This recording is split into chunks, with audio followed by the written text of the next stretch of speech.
ఇవాళ రాష్ట్ర వ్యాప్తంగా ప్రజల్లో మార్పు అనే ఆలోచన మొదలైంది. 2 ఏళ్లు నిండింది ఇప్పటికి కేవలం కాంగ్రెస్ పార్టీ ప్రభుత్వం వచ్చి. కానీ 2 ఏళ్లలోనే ప్రజల్లో తిరుగుబాటు ప్రారంభమైంది.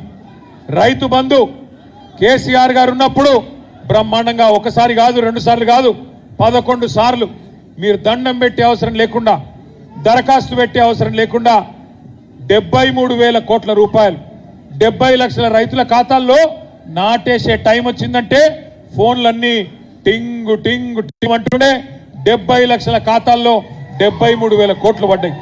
ఈరోజు ఉన్నదా పరిస్థితి? ఒకప్పుడు కేసీఆర్ గారు ఉన్నప్పుడు రైతు బంధు పడుతుందా అంటే అది ఆటోమేటిక్గా పడేదే కదా, ఏమున్నది వార్త అన్నట్టు ఉంటుండే. కానీ అలా కాంగ్రెస్ ప్రభుత్వం వచ్చినాక ప్రతి సీజన్కు ప్రతిసారి నాట్లేసే టైంకు రైతు చూడాలి, ఈసారి ఎత్తడో వేయడో ఏమవుతుందో అనే ఒక ఆందోళన రైతుల్లో ఉన్నది. ఒకసారి కాదు 2 సార్లు రైతు బంధు కొట్టిండి. 2 ఏళ్లలోనే 2 సార్లు రైతు బంధు కొట్టిన దొంగ రేవంత్ రెడ్డి.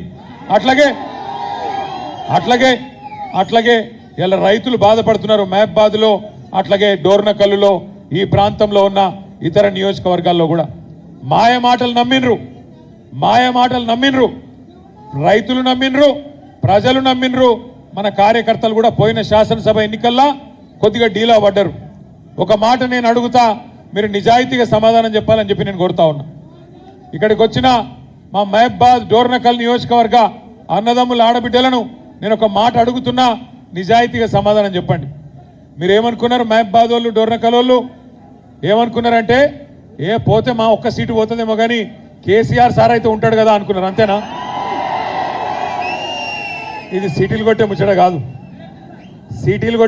సిగ్గుపడే ముచ్చట. ఎందుకంటే ఇక్కడ మీరు ఓడిపోతే, ఎమ్మెల్యేలు గెలవకపోతే కేసీఆర్ సార్ ముఖ్యమంత్రి ఎట్లయితాడు? మీరేమనుకున్నారు?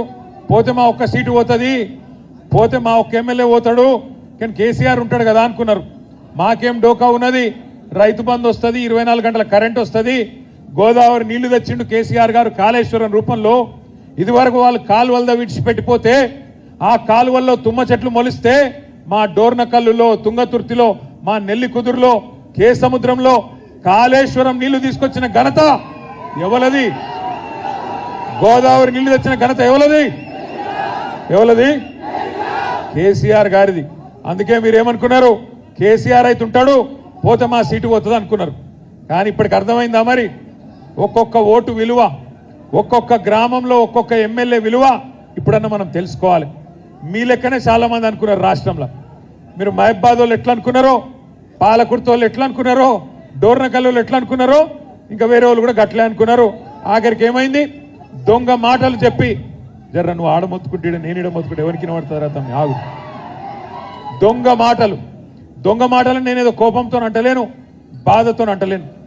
దొంగ మాటలు చెప్పి ఇవాళ అధికారంలోకి వచ్చింది అడ్డదారిన కాంగ్రెస్ పార్టీ. ఎన్ని మాటలు, ఎన్ని అబద్ధాలు! ఒకటా రెండా? 420 హామీలు.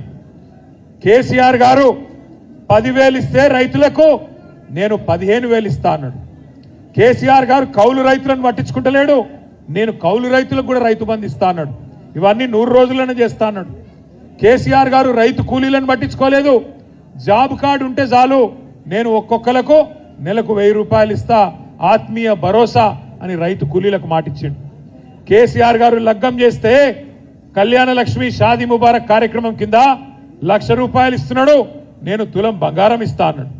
కేసీఆర్ 2,000 పెన్షన్ ఇస్తున్నాడు, నేను ముసలమ్మకు ముసలయ్యకు ఇంట్లో ఉండే ఇద్దరికి 4,000 పెన్షన్ ఇస్తా అన్నాడు. ఒకదానికేమో సోనియమ్మ మీద ఒట్టన్నాడు, ఇంకో దానికేమో ప్రియాంక గాంధీ మీద ఒట్టన్నాడు, ఇంకో కార్యక్రమానికి రాహుల్ గాంధీ మీద ఒట్టన్నాడు.